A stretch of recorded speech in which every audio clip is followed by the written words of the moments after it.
Forcefully going all the way with a woman unwillingly is not considered a crime nor frowned upon in a certain country. I will give you some quotes from Pallie women who have subjected to these sorts of unwilling things.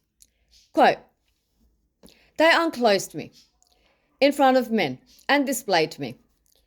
They tied my arms and my legs while I was fully unclothed. I was ordered to unclothe myself. Of course, I did not. Forcefully, I got fully unclothed. B. One of them squeezed my hands, another one squeezed my upper body, private parts, and then I got restricted by getting tied. They tied my hands and my legs. Then came another one who tried to violate me with a stick. These perpetrators were never charged nor held any accountability for the things they do. And this has been going all the way back since 1948. Making women do these things forcefully is Izzy's weapon of war. We have hundreds of cases of Pallie prisoners that were subjected to essay and violence at the hands of perpetrators. There have been many cases that amounted in being forced upon the victims, unquote. Essay and Beyond is systematic in how Izzy treats Pallie prisoners. There are widespread reports of Pallie female prisoners.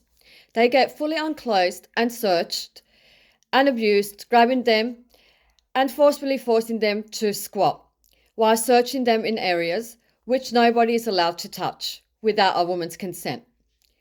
This also happens to men and minor boys who are detained. Quote, "The perpetrators believe this is the most impactful way of frightening women or scare female detainees." Unquote. These violations towards women are rarely punished by Izzy authorities. One perpetrator who worked at the authorities giving permits for Pallies, the perpetrator between 2013 to 2015, he was found to have grabbed one Palestinian woman on 2 different occasions. She came to him for a work permit.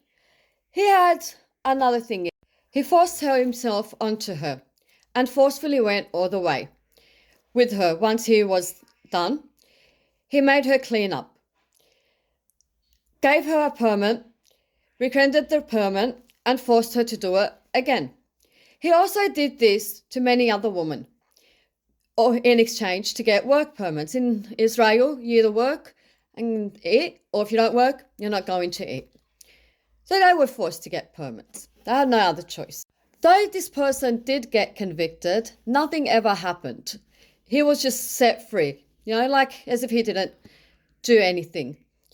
And he was never held accountable for his actions. Another woman was passing through checkpoint alone. A different perpetrator pulled down his and exposed himself to her.